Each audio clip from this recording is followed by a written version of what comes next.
Ya, berdasarkan data hingga 7 April 2020, Kementerian Ketenagakerjaan menyebutkan ada lebih dari 1 juta pekerja yang dirumahkan dan juga di PHK sebagai dampak dari COVID-19. Beberapa masih mendapat upah meski tidak penuh, namun ada pula yang tidak mendapat upah sama sekali.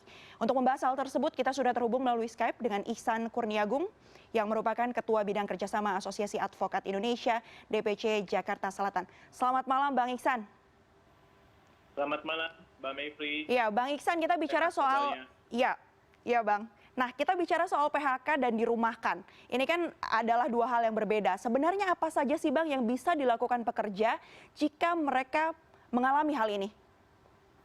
Baik, jadi selamat malam sebelumnya CNN. Perkenalkan diri, saya dengan Ihsan. Saya advokat yang juga merupakan praktisi hukum bisnis. Jadi mungkin saya bisa jelaskan. PHK itu adalah pemutusan hubungan kerja, hal mana sudah diatur dalam Undang-Undang Nomor 13 Tahun 2003. Nah, sebagai dampak hukum, implikasinya adalah ketika orang pekerja itu di PHK, maka timbul hak bagi pengusaha untuk membayarkan uang pesangon dan uang penghargaan masa kerja dan juga uang penggantian hak.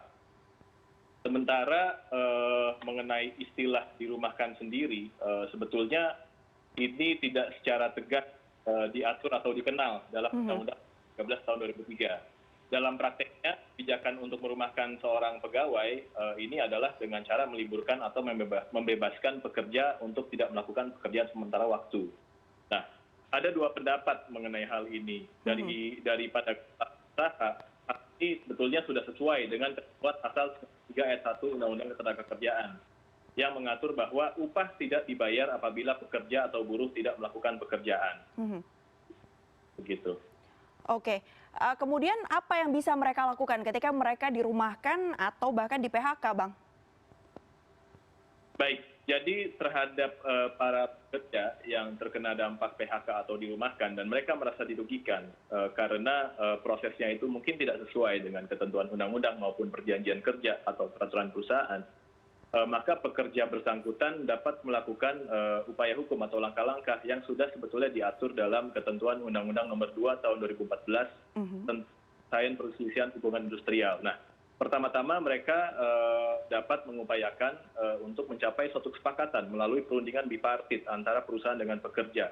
Apabila dalam 30 hari tidak tercapai kesepakatan, maka perselisihan kemudian dapat dicatatkan oleh salah satu pihak ke instansi yang bertanggung jawab di bidang ketenagakerjaan.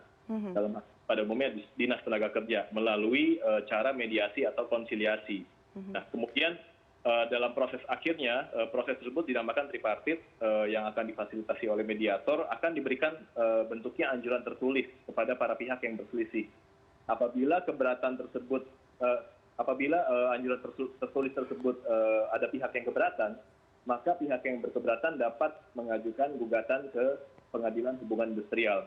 Dan saya juga telah mengecek bahwa instansi Dinas Tenaga Kerja dan juga Pengadilan Hubungan Industrial tetap beroperasi secara normal selama pandemi ini. Jadi bisa dipastikan baik pemerintah maupun lembaga yudikatif memastikan hak-hak pekerja tetap dapat diupayakan kalau memang ada yang dilanggar.